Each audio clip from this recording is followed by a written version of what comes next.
योगी राम सूरत कुमार, योगी राम सूरत कुमार, योगी राम सूरत कुमार जय गुरु जय।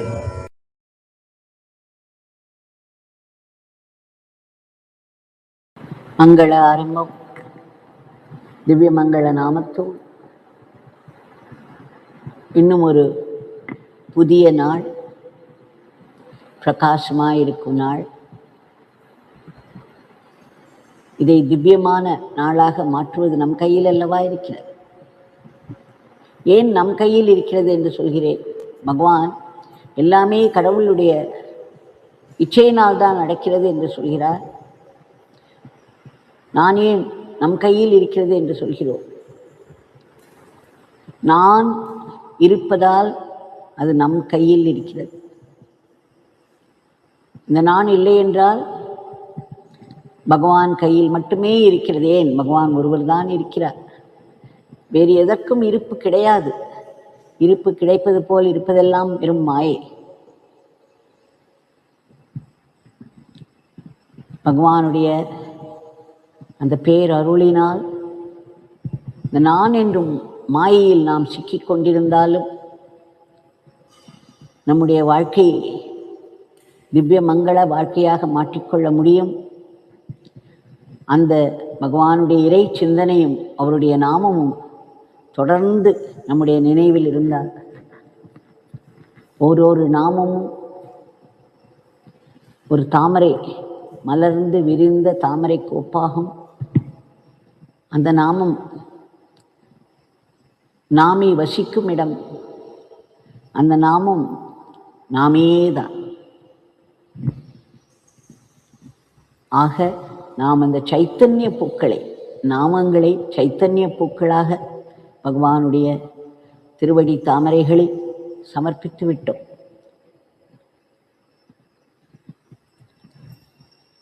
இன்றைய பிரார்த்தனையை நாம் சமர்ப்பிக்கும் முன்பு பகவான் சொல்லிய ஒன்றை நினைவில் கொள்வோம். எது ஒன்று நடந்தாலும், இப்பொழுது சொன்னேன், கடவுளின் இச்சையினால் மட்டுமே நடக்கிறது, கடவுளின் சங்கல்பத்தினால் மட்டுமே நடக்கிறது.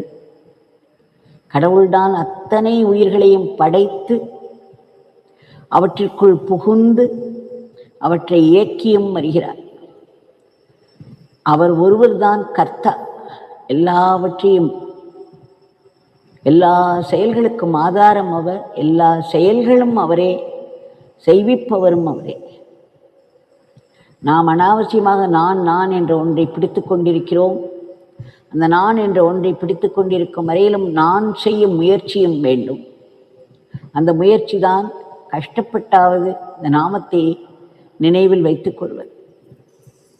அதனால்தான் பகவான் கஷ்டங்களை கொடுக்கிறார். கஷ்டப்படும் பொழுது பகவானே என்று அலறுகிறோம், யோகி ராம் சூரத் குமார் என்று அலறுகிறோம். அப்படி அலறுவதனால் இறை அருளானது நமக்கு கிட்டுகிறது. இறைவன் நமக்குள் புகுந்து விடுகிறார். பகவான் சொல்லியிருக்கிறார், எந்த ஒரு நிகழ்ச்சி நடந்தாலும்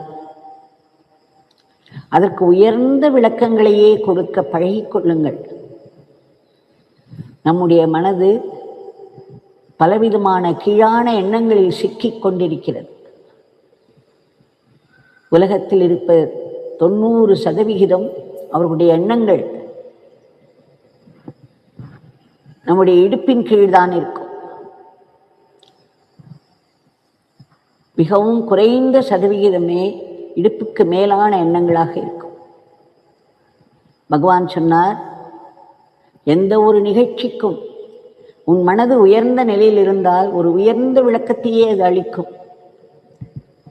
நீ ஒவ்வொன்றிற்கும் கொடுக்கும் விளக்கம் இருக்கிறதே, அந்த விளக்கம் நீ இடுப்புக்கு கீழே வாழ்கிறாயா அல்லது இடுப்புக்கு மேலே வாழ்கிறாயா என்பதை காண்பித்துவிடும்.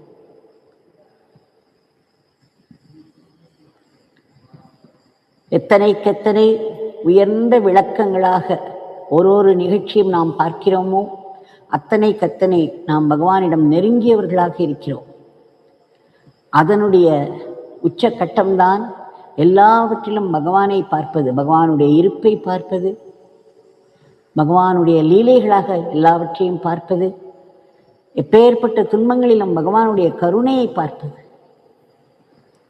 அந்த நிலைக்கு உயர முடியவில்லை என்றாலும் நம்முடைய அன்றாட வாழ்க்கையில் நடக்கும் நிகழ்ச்சிகளை எல்லாம் நாம் ஒரு உயர்ந்த நோக்கோடு பார்த்து வந்தோமானால், உயர்ந்த விளக்கத்தோடு பார்த்து வந்தோமானால் இறைவனுக்கு நெருக்கமாகிக் கொண்டே இருப்போம். அப்படி இல்லை என்றால் எத்தனை நாமும் சொன்னாலும் நாம் கீழான எண்ணங்களில் சிக்கிவிடுவோம். ஒருவர் நம்மை திட்டிச் சென்றாலும் சரி, எந்த விதமான விஷயமும் இல்லாமல் நம்மை கோபித்து கொண்டாலும் சரி, கடுமையாக கடிந்து கொண்டாலும் சரி, இறைவன் இவரை கருவியாக வைத்து எனக்கு ஏதோ பாடம் சொல்லிக் கொடுக்கிறார் என்று நாம் நினைத்தோமானால் கடவுளுக்கு நெருக்கமாவோம். இவர் ஏன் இப்படி சொல்கிறார், இவர் எவ்வளவு மட்டமாக இருக்கிறார், இவர் எப்படி நம்மை சொல்லலாம் என்றெல்லாம் ஆரம்பித்தோமானால் அந்த நிலையிலேயே இருப்போம். கடைசி வரை இவர் ஏன் இப்படி சொன்னார், அவர் ஏன் இப்படி சொன்னார், இவர் மட்டமானவர், இவர் மோசமானவர் என்றே வாழ்க்கையை கழித்து விடுவோம். அதனால் பகவான் சொல்லியிருக்கிறார், ஆங்கிலத்தில் என்ன சொன்னார் என்று சொல்கிறேன். The higher the interpretation you put upon any happening, the closer you are to God. Reversely, the closer you are to God, the higher will be the interpretation that you put upon every happening. எந்த ஒரு நிகழ்ச்சியையும், எந்த ஒரு நிகழ்வையும் ஒரு உயர்ந்த நோக்கத்தோடு, உயர்ந்த விளக்கத்தோடு பார்க்க முடிந்தால் நீங்கள் கடவுளிடம் நெருங்கி இருக்கிறீர்கள் என்று அர்த்தம். எல்லாவற்றிற்கும் ஏதேனும் ஒரு மோட்டிவை கொடுத்து, இதற்காகத்தான் இப்படி கீழாக நடந்து கொள்கிறார், இவ்வளவு மோசமாக இருக்கிறார், எல்லோரும் மோசம் மோசம் என்று நினைத்தோமானால் நாம் மோசம் போய்விடுவோம். நம்முடைய வாழ்க்கை பயனற்றதாகிவிடும். இது நாம் இன்று நினைவில் வைத்துக் கொள்வோம்.